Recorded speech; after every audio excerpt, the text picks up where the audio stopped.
Alright, listen good, bro. I escaped from the Clonaid facility, dog, and I didn't want to just tell you this on a phone call because the world needs to know, but I saw your name in those files, bro. I know I'm a clone, nigga. Bro. You're a clone. I'm a third gen. You feel me? Yeah. So you know already. Damn. Fuck, bro. Yeah, yo. My model number was 2568666. You know the government gonna come for you too now, right? That's it, bro. Do it. They coming for you. And low-key, Raëlism, he has a clone too, bro. That nigga Afro. Who you talking about? Afro. Raëlism, he got a clone too. He living with his clone. This nigga weird. He weird as fuck. Yeah, I'm a third gen though. Both my first and second gen was fucking. My first gen was fucking shit up, bro. Doing crazy shit. All kind of crazy shit. You got a toxic first gen. My first gen is toxic, bro. It's crazy. They don't really understand. Like Clonaid is really fucking people up. What's funny is that they don't know this we gotta go through on a daily. They're not even aware. A lot of these people aren't even aware of this shit. The alarm is about to sound. Time to wake up from the fairy tale. For ignorance is bliss, but knowledge is power. You are now about to witness the power of words. In 1958, in a small lab at Oxford University, a biological revolution was born. A young scientist called John Gurdon cloned an animal from a single cell for the first time in history. Gurdon successfully transplanted the nuclei from tadpoles into egg cells to create an exact copy of a frog. Dozens of animal species have been cloned since Gurdon's breakthrough, from mice and rabbits to dogs, monkeys, and most famously sheep, when Dolly became the first animal to be cloned from an adult cell in 1996. But for some, that's not enough. Ever since Gurdon's first successful cloning back in 1958, scientists have marveled at the possibility of cloning humans. The enormity of this feat cannot be understated. To clone people, biologists face the challenge of harvesting precious human eggs and sustaining a healthy egg cell nucleus with the correct protein so it can survive and grow. In 2009, controversial Dr. Panayotis Zavos claimed to have implanted 11 cloned embryos into the wombs of 4 women. The pregnancies never took, and without enough satisfactory evidence, Zavos' work was dismissed as a publicity stunt. That same year, embryologist Severino Antinori went one step further when he claimed to have cloned 3 children.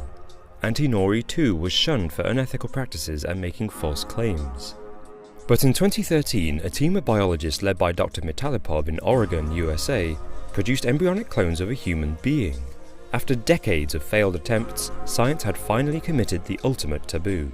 Using a technique called somatic cell nuclear transfer, biologists took the nuclei from human skin cells and transplanted them into eggs that had been stripped of their genetic material.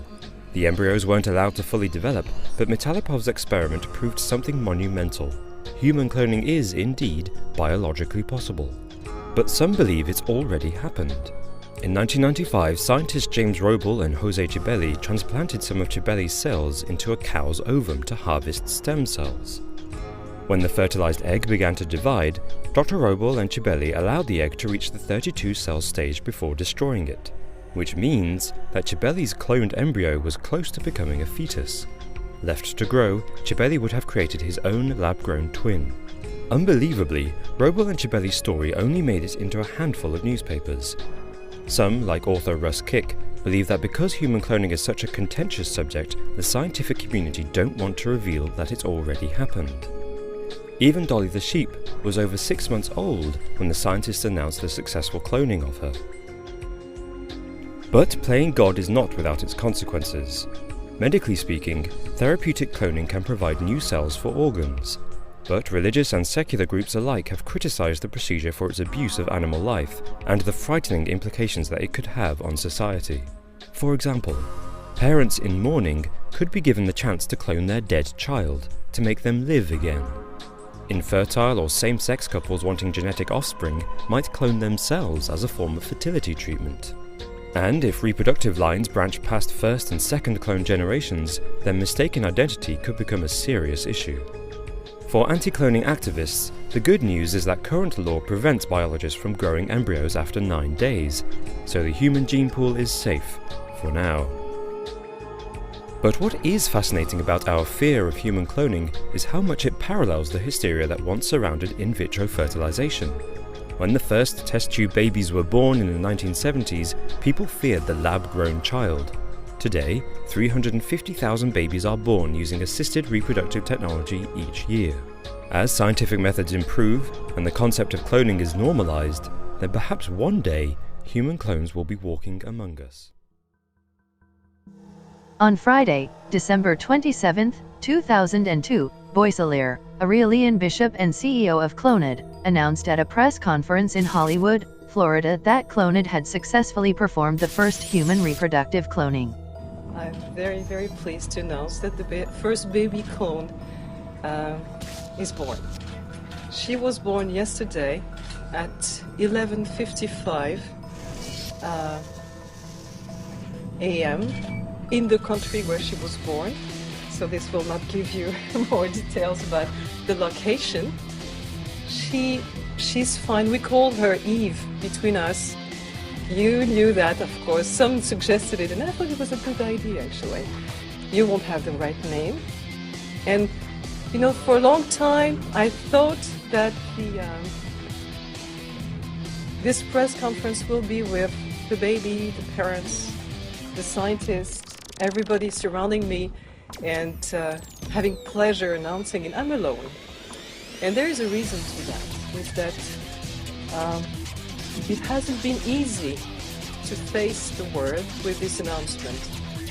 And we have been discussing with the parents the last 3 months how we would handle today. And they decided not to show up yet. They will. I hope they will. And I wish them well.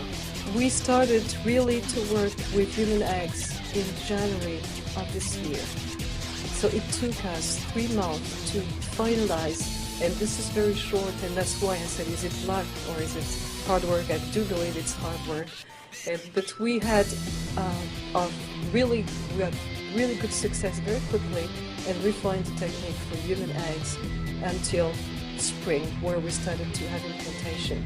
We had 10 implantations, and 5 of them during the first 3 weeks were terminated spontaneously.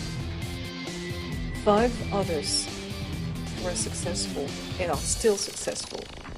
The first one was born yesterday. The next one is due in Europe next week.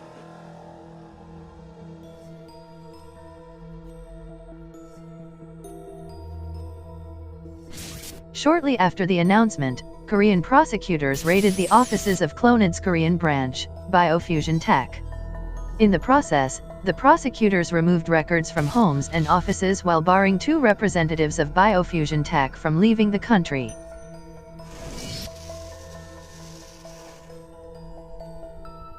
An official company statement revealed that 3 Korean women applied to become surrogate mothers. Officials of Biofusion Tech told the prosecutors that 10 Korean women wanted to clone themselves and have filled out applications. The Food and Drug Administration stated its intention to investigate Clonaid to see if it had done anything illegal. The FDA contended that its regulations forbid human cloning without prior agency permission. However, some members of the United States Congress believed that the jurisdiction of the FDA on human cloning matters was shaky and decided to push Congress to explicitly ban human cloning.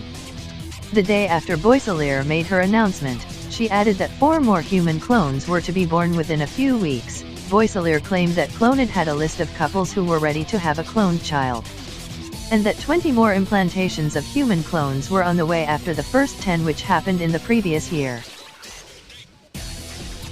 To be continued.